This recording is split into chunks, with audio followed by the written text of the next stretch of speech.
Simplemente se han expresado en diferentes medios de comunicación para dar respuesta a muchas personas que se han manifestado a través de las redes sociales, a través de manifestaciones, a las personas que están allá afuera que no cupieron, porque tenía que contar precisamente lo sucedido el fin de semana pasado en Noticias MBS. Dicho lo cual, pues me permitiré dar lectura a este escrito para asumir una postura pública sobre mi despedida del noticiero matutino de Noticias MBS ocurrida este fin de semana. Sé que les va a parecer paradójico, pero lo van a entender al final. Ojalá que al final de la lectura pues no quedara alguna interrogante abierta, y si lo hubiera, pues de hablar. El tema de las preguntas es uno de los temas principales en esta presentación. Ojalá que cerrara la lectura y que quedara comprendido precisamente el sentido de este pronunciamiento. Así que me permitiré pues a dar lectura a este texto, escrito para asumir esta postura pública. El motivo de mi despedida, se dijo, fue haberme negado a ofrecer una disculpa y haber transgredido el código de ética de la empresa, cosa que es falsa y se convirtió solo en una coartada. En este momento, no solo no rectifico, ni me disculpo, porque no hay nada que disculpar, sino por el contrario, ratifico la pertinencia de que la Presidencia de la República se manifieste al respecto. Lamento sí personalmente que el presidente y su familia se hayan sentido ofendidos por el cuestionamiento. No hubo ni hay formulación de mi pregunta ninguna intención o ánimo de ofender. Lamento que ellos se hayan sentido ofendidos. Es claro que así ocurrió, pero aún así la pregunta sigue vigente. El ejercicio del poder hace que las figuras públicas sean sujetas a escrutinios e interrogantes a las que no estarían sujetas otras personas por razón precisamente de sus responsabilidades y del impacto de sus decisiones. En una democracia, esto forma parte del juego. ¿No tuvo Bill Clinton que hablar de semen depositado en el vestido azul de una muchacha ante una audiencia de millones de personas? ¿No acaso el estado de salud de Dilma Rousseff fue motivo de debate público antes de llegar a ser la presidenta que es? ¿Acaso no son las francachelas y excesos de Silvio Berlusconi materia de debate nacional? ¿Por qué en México los empresarios de los medios pueden ser sometidos a presiones indebidas para que silencien a los comunicadores? ¿Por qué la sociedad mexicana se tiene que conformar con una sola visión de las cosas? ¿Por qué fatalmente tenemos que vivir con la existencia de un duopolio televisivo que no solo envilece las pantallas con programas denigrantes y nocivos como los de reciente estreno, sino que es ya en sí mismo un poder que ha dañado la vida democrática nacional? ¿Por qué México está entrampado en una espiral de degradación e infamia sin que hagamos nada al respecto? ¿Por qué, como dicen los firmantes de una de las cartas de protesta publicadas en estos días, seguimos dejándonos conducir de esta manera al país? ¿Qué clase de democracia es esta? Que por un comentario editorial que irritó al gobernante, se le corta la cabeza a quien opinó. ¿Por qué desde el poder político pueden llevar las cosas al extremo, escalando el conflicto deliberadamente hasta lograr hacer las cosas imposibles, tanto al empresario como a la periodista, ocasionando la ruptura? La pregunta es, ¿cómo es que pudieron elevar desde Los Pinos el grado de exigencia, pidiendo casi la humillación por un hecho absolutamente sobredimensionado? ¿Cómo es que un empresario a quien tenemos por decente lo llevaron a comportarse de esa manera? ¿Cómo pudieron lograr que se sintiera obligado a tal punto como para exigirme la lectura de una carta, obviamente no escrita por mí, en términos que me eran ajenos y por supuesto no empataban con lo que dictaba mi conciencia, para satisfacer la ira presidencial? Una exigencia de la lectura indigna de esta carta que quien me la formuló sabía de antemano que yo rechazaría. Se llegó a ese extremo por el grado de vulnerabilidad en la que quedan quienes tienen negocios o concesiones en el mundo de las telecomunicaciones y los medios de comunicación en México. Ese es el tema verdadero.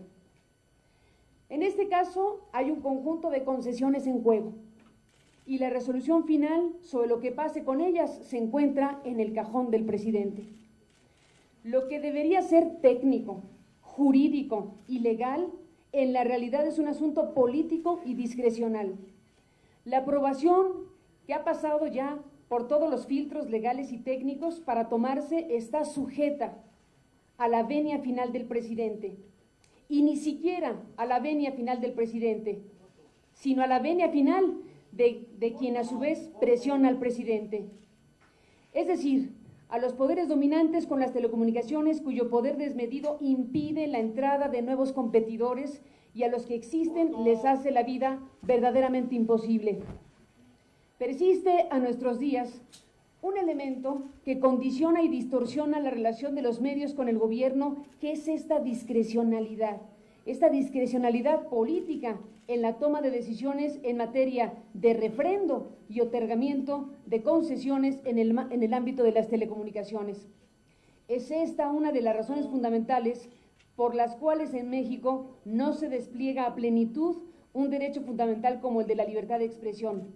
Asuntos que deberían resolverse con la mayor certidumbre jurídica en materia de plazos, planes de cobertura, planes de negocios y de inversión, terminan siendo asuntos de decisión política y no de las áreas técnicas en la materia.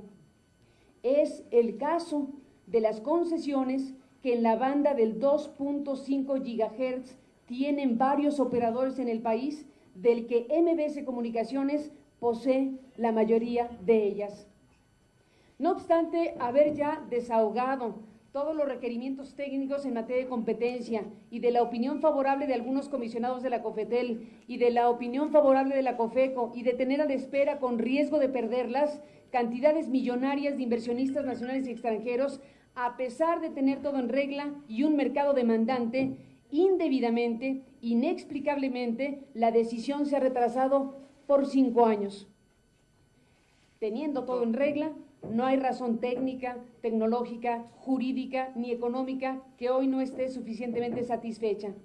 La única razón que hoy impide a MBS Comunicaciones desplegar una red nacional de ancho de banda para Internet que compita con los grandes conglomerados es total y absolutamente política. Porque se coloca con una espada de Damocles en la vieja tesis autoritaria de la zanahoria y el garrote. Te portas bien, te refrendo la concesión. Te portas mal, la detengo o te la niego. Este es el ambiente de presión en el que se desenvuelve la relación no solo de los concesionarios con el gobierno, sino es el ambiente en el que se desenvuelve el trabajo y el desempeño profesional de cientos de profesionales en su relación con las empresas de comunicación. Esa es la batalla diaria. En la medida en que los comunicadores y los empresarios batallan frente al gobierno, en esa medida las audiencias ganan o pierden en información. Lo más grotesco y paradójico de esta realidad es que los que más se benefician de esta herencia del viejo régimen son los grandes monopolios, que ahora son capaces de mantener este diseño para evitar a los nuevos competidores. Y aquí aparece de nueva cuenta la enorme responsabilidad de un poder legislativo que ha preferido el mantenimiento de las reglas no escritas en lugar de una legislación moderna que dé certidumbre jurídica a los empresarios, tutele los derechos de los periodistas y garantice el derecho a la información de todos los ciudadanos. Agradezco, por cierto, desde aquí el debate de ayer y los pronunciamientos desde el Congreso que se hicieron por parte de los legisladores sobre el caso de nuestra despedida de MBS Noticias. Sin embargo, no sirve de mucho a la democratización de los medios de comunicación condenar la censura por un hecho como este, si al mismo tiempo se coexiste con leyes que podrían y deberían ser modificadas en beneficio de la población y no de unos cuantos.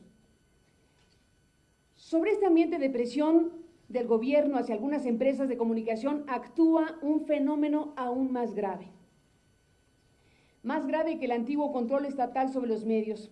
Se trata del debilitamiento del Estado y de sus instituciones por virtud de una supeditación política que parte desde la Presidencia de la República, atraviesa las cámaras del Congreso, amplias franjas del Poder Judicial, órganos reguladores a manos de los nuevos poderes informales o fácticos que han logrado imponer su lógica de chantaje e intimidación, porque eso es lo que es. Que los ha llevado a niveles de audacia y en un cálculo de poder para sustituir, por lo menos parcialmente, a los poderes de la República.